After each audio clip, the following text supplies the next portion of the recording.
Sumur gas milik Pertamina EP di Subang, Jawa Barat meledak.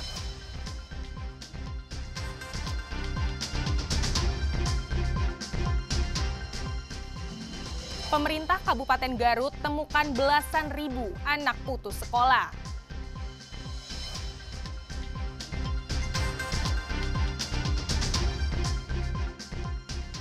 Seorang anggota polisi di kota Cimahi tetap setia untuk melestarikan seni kesundaan.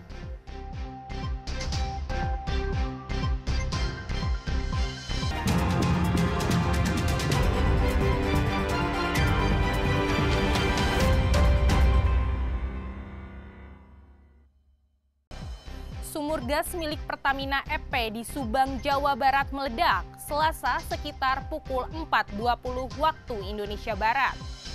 Menurut warga, sebelum ledakan terjadi sempat terdengar gemuruh dan terlihat semburan cairan gas yang diduga bocor.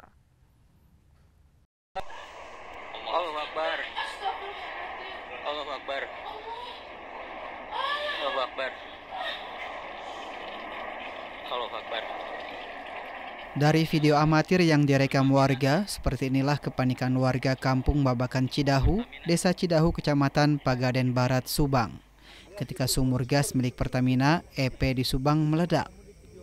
Selain api yang membumbung tinggi, terdengar juga beberapa kali suara ledakan di lokasi kejadian. Dari kejauhan, kobaran api terlihat cukup tinggi di kilang gas terbesar di Jawa Barat ini.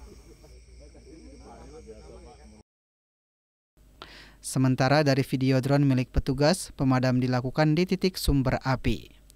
Warga mengaku sebelumnya menganggap ada pesawat jatuh, pasalnya sebelum ledakan terdengar gemuruh yang sangat besar. Sebenarnya kejadiannya itu sekitar 4.20 pagi. Jadi kedengar pertama itu gemuruh kenceng gitu, seperti pesawat mau landing gitu. 3 menit kemudian terdengar ledakan keras gitu. Ya saya lihat keluar karena saya posisi di Perum gitu, posisi sekitar 4 kilo dari sini. Itu terlihat di arah barat itu kelihatan warna merah menyala. Penjagaan ketat dilakukan petugas keamanan dan polisi di jalan akses masuk menuju lokasi kebakaran. Warga tidak diperbolehkan masuk ke area kebakaran sumur gas Pertamina EP. Belum ada keterangan resmi dari pihak Pertamina maupun polisi terkait ledakan dan kebakaran ini. Hendri Irawan, Kompas TV, Subang, Jawa Barat.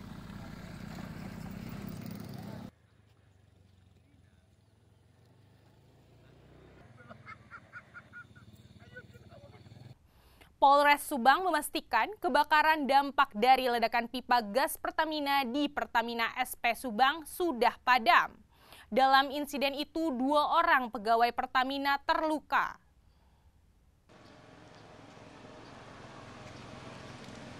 Kapolres Subang AKBP Doni Eko Wicaksono menjelaskan, kebakaran diduga akibat ledakan karena adanya kebocoran pipa gas di Pertamina SP Subang pada Selasa pagi. Dalam insiden itu 2 orang pegawai terluka dan sudah dilarikan ke rumah sakit. Sedangkan untuk kebakaran di lokasi, api sudah bisa dipadamkan. Tidak ada evakuasi warga di sekitar sumur gas Pertamina SP Subang, namun warga sekitar sudah disterilisasi agar tidak mendekat ke lokasi. Selanjutnya polisi akan segera melakukan olah tempat kejadian perkara di lokasi kebakaran guna mengetahui penyebab pasti ledakan dan kebakaran.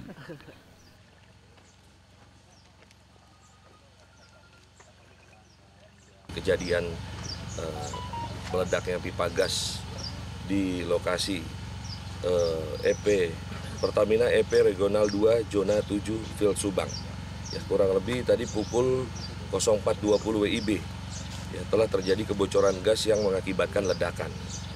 Dari akibat tersebut 2 orang petugas Pertamina mengalami luka bakar dan sudah dilarikan ke Rumah Sakit Hamori.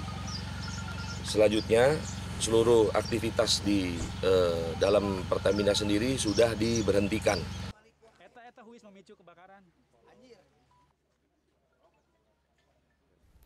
Pertamina SP Subang menyatakan penyebab ledakan dan kebakaran akibat adanya kebocoran di salah satu pipa sumur gas. Saat ini, operasional sumur gas Pertamina SP dihentikan sementara selama penanganan dampak kebocoran yang menyebabkan ledakan dan kebakaran.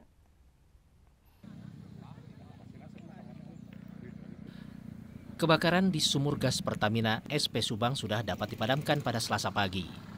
Senior Field Manager Pertamina SP Subang Field, Dirga Andri, menyatakan dari pemeriksaan awal, ledakan yang menyebabkan kebakaran adalah akibat adanya kebakaran di salah satu pipa gas. Dalam insiden ini, 2 pegawai mengalami luka bakar, yakni Asep Andan mengalami luka bakar 80% dan Andi Irawan mengalami luka bakar 9%.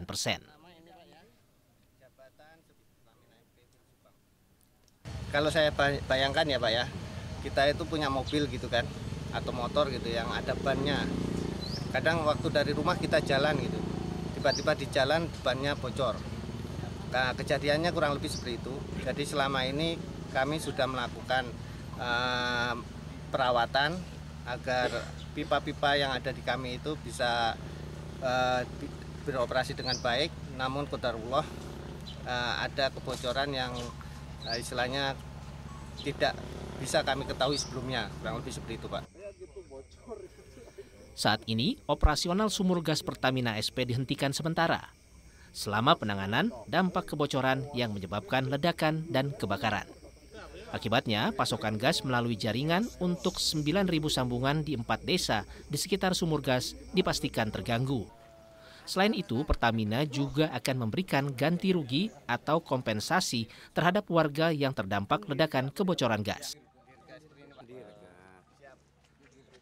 Pertama-tama juga sampaikan mohon maaf atas adanya kejadian yang ini merupakan musibah bagi kami dan kita semua. Sebagaimana diketahui bahwa Pertamina ini adalah BUMN milik kita bersama. Seperti disampaikan Pak Kapolres, memang benar tadi pagi habis subuh kurang lebih ada informasi adanya kebocoran dan itu mengakibatkan kebakaran. Dan ada rekan kami yang cedera akibat kebakaran tersebut. Alhamdulillah sudah ditangani dengan baik. Hingga saat ini, pihak Pertamina SP Subang masih terus melakukan perbaikan di titik kebocoran gas agar bisa kembali beroperasi dengan normal. Hendri Irawan, Kompas TV, Subang, Jawa Barat. Pemerintah Kabupaten Garut temukan belasan ribu anak usia sekolah tidak melanjutkan pendidikannya. Untuk itu, pihak Polsek dan Koramil akan dilibatkan untuk melakukan pendataan kepada warga.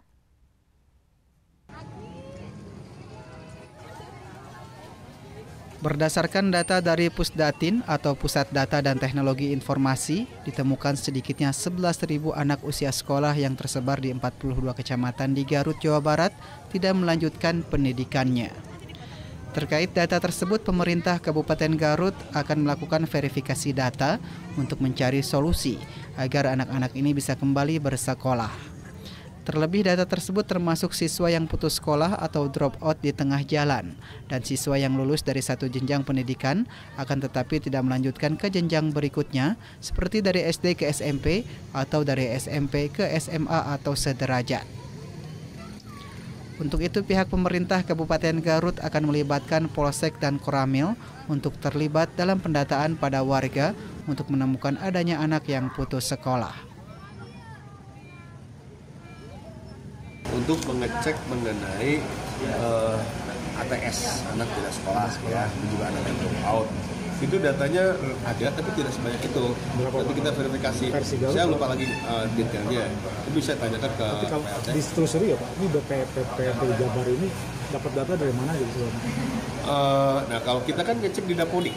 Jadi kita ngecek di Subcapil berapa jumlah anak umur sekolah di desa tersebut. Jadi ada umur 8 tahun berapa orang, 9 tahun berapa orang. Kemudian dicek lagi di Dapodik. Dapodik itu adalah sistem yang menginventarisir anak-anak yang sekolah di lembaga pendidikan di bawah Kemendikbud ya. Saya cek kan, kalau ternyata jomblang, nah ini masalah kan.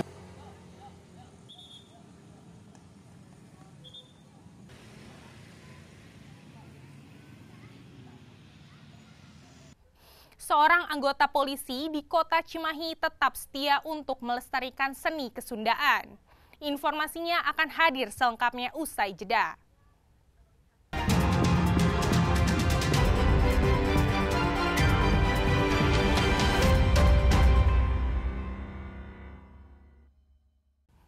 Universitas Kristen Maranatha kini memiliki kampus baru di kawasan Kota Baru Parahyangan, Kabupaten Bandung Barat, Jawa Barat. Kampus pengembangan tersebut akan diisi 2 program studi, yaitu program Sarjana Bioteknologi dan program Sarjana Arsitektur.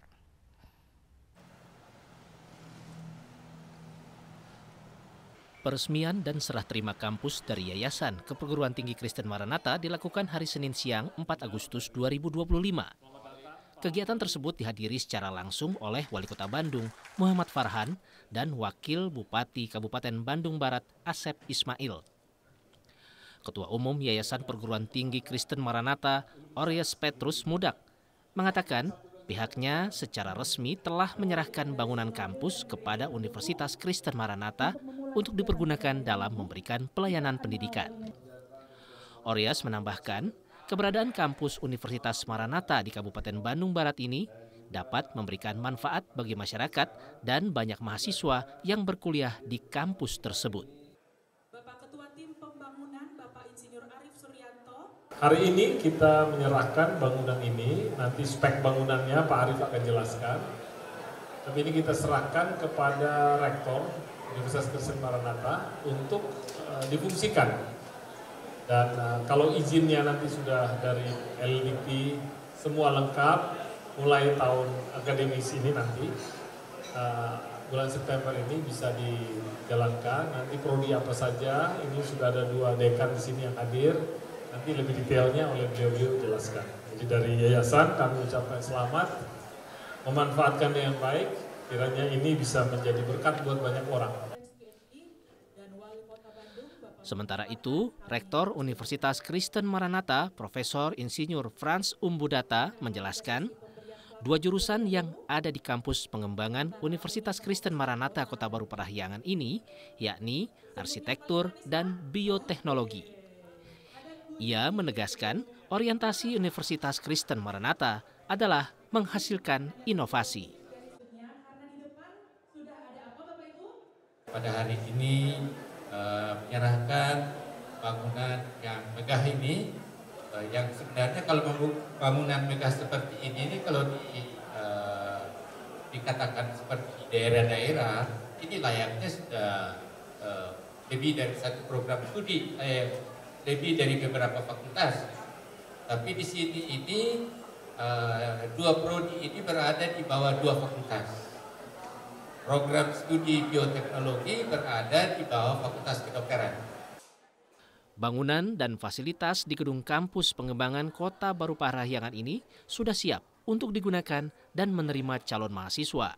Perkuliahan perdana akan dimulai pada awal September 2025. Abdul Rahim, Kompas TV, Bandung, Jawa Barat.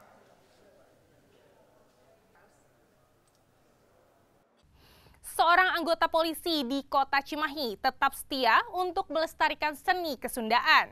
Kepiawaiannya ini tidak lepas dari almarhumah ibunya yang merupakan seorang guru handal dalam tembang-tembang Kawi.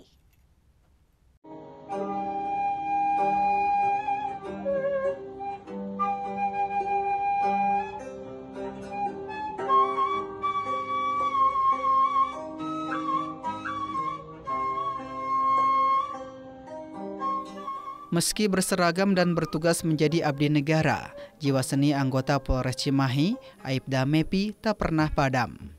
Di tangannya harmoni seni Kesundaan dan tugas negara berjalan beriringan. Di tengah kesehariannya sebagai anggota Polri, Mepi tak pernah lupa akan akar budaya yang mengalir kuat dalam darahnya. Darah seni ini tidak lepas dari almarhumah ibunya yang merupakan seorang guru handal dalam tembang-tembang Kawi.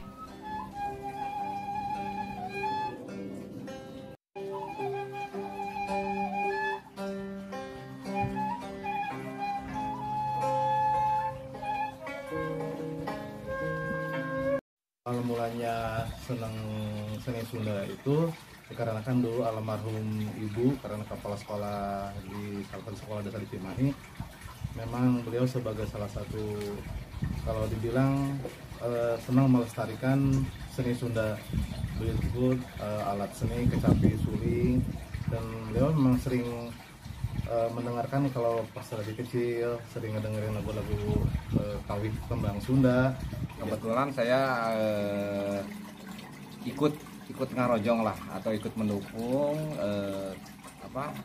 niat daripada Pak Mepi ini sebagai seorang instansi, tapi dia ikut menyayangi Mikareus Minangkana, Mikareus seni Sunda, mau bikin sanggar.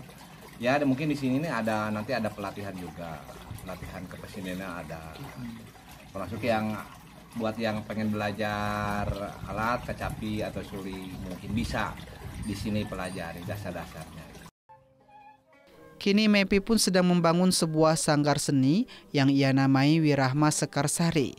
Sanggar ini akan menjadi tempat bernaung bagi para seniman Sunda dan juga wadah untuk menelurkan generasi pencinta beragam seni kesundaan. Ahmad Fadilah, Kompas TV, Cimahi, Jawa Barat. Setelah jeda, kita akan kembali dengan berita menarik dari dunia olahraga. Tetap bersama Kompas Jabar.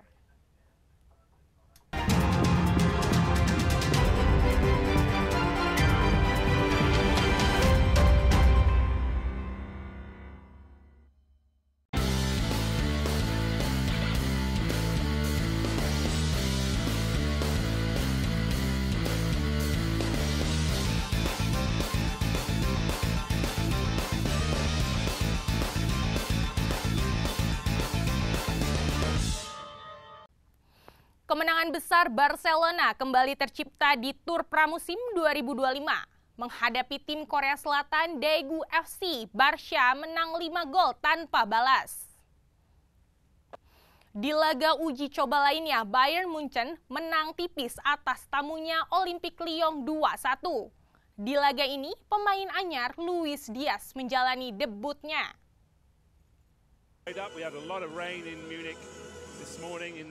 Bermain di Allianz Arena, Bayern Munchen menerima tamunya tim asal Prancis Olympique Lyon. Saling jual beli serangan, kedua tim hanya mampu bermain imbang di babak pertama. Selepas dari kamar ganti, Bayern memasukkan pemain anyar Luis Diaz. Hasilnya, tuan rumah mencetak gol di menit 52 dari eksekusi penalti Michael Olise yang mengoyak gawang Remy Deschamps. Olise mencetak brace di menit 62 dari sepakannya. Lyon baru merespon di menit 83 melalui tendangan Alejandro Gomez Rodriguez. Skor 2-1 bertahan hingga pertandingan berakhir untuk kemenangan Bayern Munchen atas Olympique Lyon. PSV Eindhoven tunjukkan dominasinya di kompetisi domestik Belanda setelah menjuarai Eredivisie musim 2024-2025. PSV kini meraih trofi Johan Cruyff Shield setelah mengalahkan Go Ahead Eagles.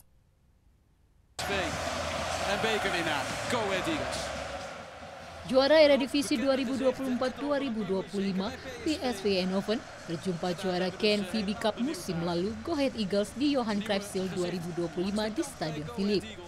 Go Ahead Eagles yang menurunkan pemain timnas Indonesia Dean James sebagai starter tampil apik sejak awal laga. Hasilnya di menit 35, asis dari James yang dikonversi menjadi gol oleh Mati Surai membuat Go Ahead unggul 1-0 hingga babak pertama berakhir. PSV baru merespon selepas jeda. Gol penyetara kedudukan hadir di menit 78 dari gol bunuh diri Gerrit Nauber. Een eigen doel gelopen. En een beslemielige gelijkmaker. Geen kasseerde goal. 6 menit kemudian, sepakan Serginho Dest membawa tim berjuluk Boren membalikan keadaan menjadi 2-1 dan membawa PSV juara Johan Cruyff Shield 2025. PSV is de winnaar van de Johan Cruijffschaal.